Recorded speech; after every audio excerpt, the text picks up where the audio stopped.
Hey guys, so I don't have a bodybuilding video today because I'm pooped out. My back hurts. I'm tired. I had a big day. So I've asked ChatGPT to give me 50 bodybuilding questions. I'm going to answer them as quickly as I can.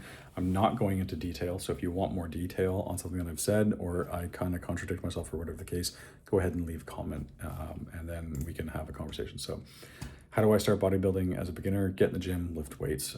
Try not to go too heavy. Follow somebody that you think is reputable, and don't hurt yourself. What are the most important exercises for building muscle? Probably compound. How should beginners structure their workout routine? Just making sure that it's consistent. 2 days, maybe 3 if you're a little bit gung-ho. No need to do 4 as a beginner. How many days a week? I just answered that. What's more important, weights or cardio? Weights, obviously. What's the best way to track muscle growth? Can you lift more? That should be the question you're asking yourself. How do I avoid injury when lifting weights? Lift heavy, but not so heavy that you're getting down as a beginner to like 4 to 6 reps or even 6 to 8, right? You want to be doing more like 8 to 12, 12 to 15, depending on your exercises. How long does it take to see results? It can be anywhere from a week to a month, let's say. Not going to be the results that you want, but you're definitely going to see results. Should you hire a personal trainer? I'm biased for this because I used to be a commercial personal trainer.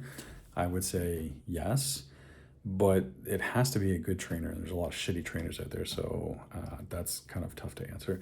What's the best age to start bodybuilding? Whatever age you want, I don't care. How much protein do you need? You do not need as much as you think you do. Just eat 4 or 5 eggs, have a chicken breast and a burger or something. Like get 100 grams, you know what I mean? Depending on whether you're male, female, and your age, just go with that standard, like a pound per body, 1 gram per body pound. So I would be 200 grams of protein, but I get like 150. I don't eat 200 every single day. That's insane. Do you need supplements? No. How do you plan bulking? You can't even eat on your maintenance, so forget that. But anyways, take your maintenance, add 200 calories, done. What's the best way to cut? Same thing as bulking, just the other way around. So if you need 2,000, eat 1,800. There you go, you're cutting. Cheat meals are okay, yes. Importance of hydration, very high, but I'm not a very good hydrator. I don't drink water, even though I have it on my desk. How do you calculate macros? Don't think about this stuff. Get to the gym. Just get understanding how to do some of the movements. Learn how to hip hinge. If anything, just go to the gym and learn how to hinge at the hips. What's the role of carbs in bodybuilding?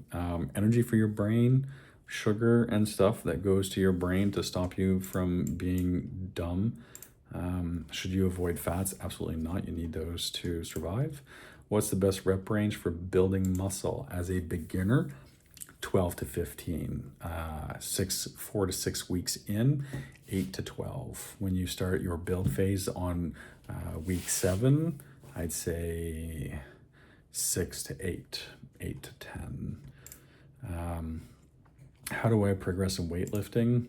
More weight, like what does time under tension mean, blah blah blah. How does it build muscle? Obviously, okay, like ooga booga, you got to go like this to lift the weight and then this to control the weight to a certain extent and let it go back down, right? And so if you need to lift more weight, then you need to be able to do this and lift more weight as you're lifting the weight or as you're putting the weight down. That is tension on the muscle. So for whatever it's worth, let's just say that that makes muscle. So you want to be under tension. Has to be in movement. You can't just push against an immovable object and expect to grow muscle. So you have to press against the weight and then release. Time under tension. Are compound exercises better than isolated? Yes, but no, they are meant for different things. Should I focus on free weight or machines as a beginner? Machines. A couple weeks in, at least, you can go to free weights that are light.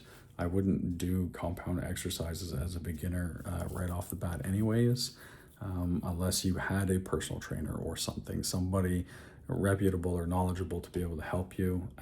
We don't want you injuring yourself. That's the end of that. How important is proper form in bodybuilding? 90% out of 100. How can I avoid plateaus in my workout?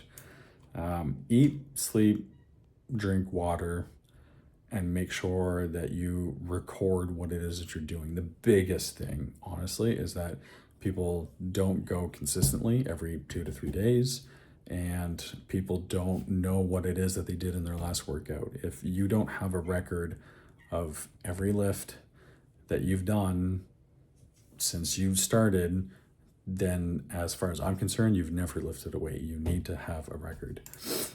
How do you improve mind-muscle connection? Look at the muscle. Honestly, that's the biggest thing. Look at it and try to feel it. Try to pretend that, like what's really hard is like wiggling your ears. It's really hard to wiggle your ears if you don't know how to wiggle your ears. You know how to move your fingers. So think about your bicep and really think, am I really squeezing that bicep? Doing that, you'll think better about it. Don't worry. So, is it okay to train the same muscle group multiple days in a row? Sure. Why not? What is a typical day in the life of a bodybuilder? The same exact life that you have, other than the fact that you go to the gym and you lift weights. How does sleep affect muscle growth? 100%. If you don't sleep, you won't have any muscle. It doesn't matter how you train, what you eat, what you do. It doesn't matter any of that stuff. If you do not sleep, you do not repair, you do not grow muscle. How do bodybuilders balance work life training? I have no idea. Most of us can't do this. What are the mental challenges of bodybuilding? Probably trying to get in a consistent diet, go to the gym consistently, drink your water, and sleep. How do you stay motivated? I have no idea. What are some of the common myths about bodybuilding? Too many. How do you manage stress as a bodybuilder? Just go to sleep. What's the role of genetics in bodybuilding? 100%. The role of genetics is 100%. What you look like, how fast you gain muscle, whether you have the mental capacity to be able to do it, all of it. How do bodybuilders manage pain and soreness?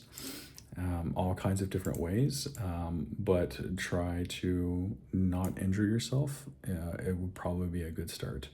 Other than that, the rest of it is pretty normal. Honestly, I like massage, hot shower, and one of those muscle guns, the buzzing guns, whatever you call those.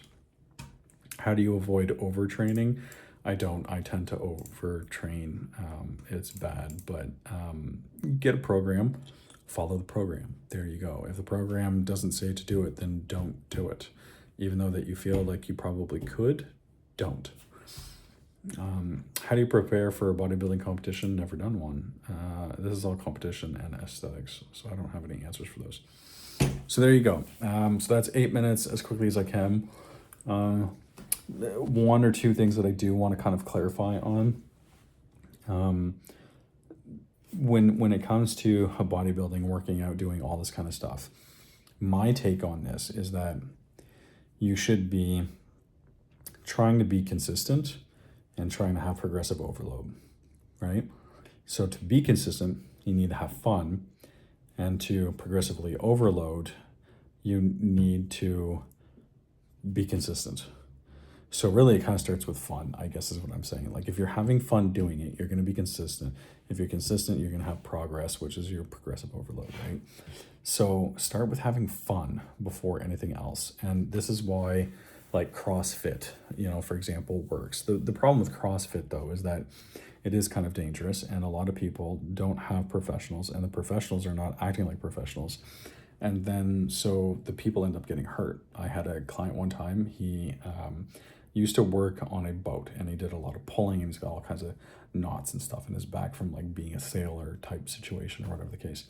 And he was trying all kinds of things, and acupuncture and this and that and whatever.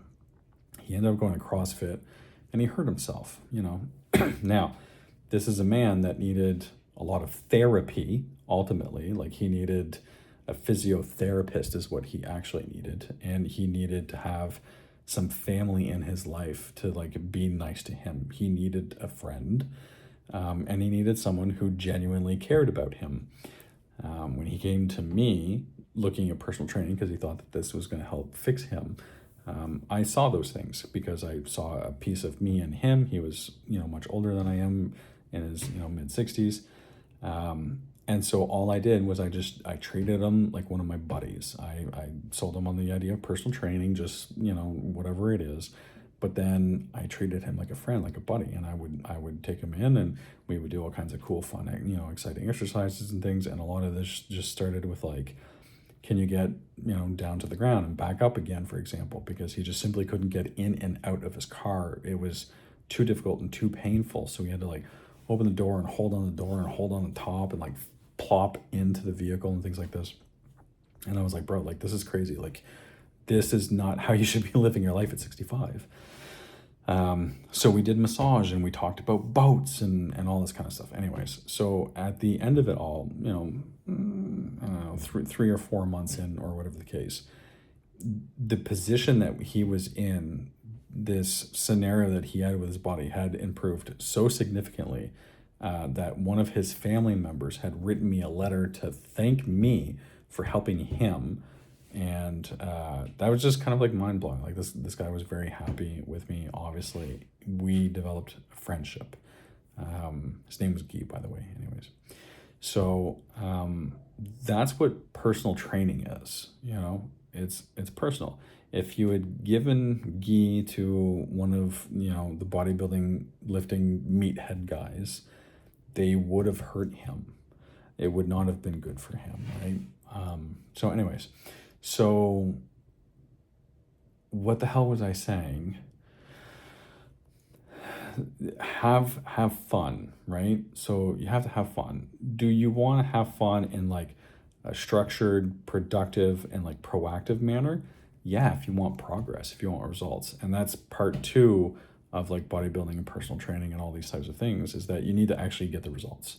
And no one's going to continue with bodybuilding if they don't get results. No one's going to continue with a personal trainer if they don't get results. No one's going to continue with CrossFit if they don't get results. So everybody wants results, but what they need to get the results is going to vary depending on the individual, and you as the professional have to provide that to them. Now, you may not obviously be a professional. So what I'm saying is that if you were ever to go find somebody, even if it is somebody online, like an unknown mentor that you watch videos of, make sure that like they're actually like resonating with you or whatever the case, because if it's just somebody that you aspire to be, it may not be what you need, and then it's not going to work out. But yeah, so anyways, that's today's video. Tomorrow we're going to go back to regular schedule, and we'll have a workout video. I'm going to end up doing lower body. So see you.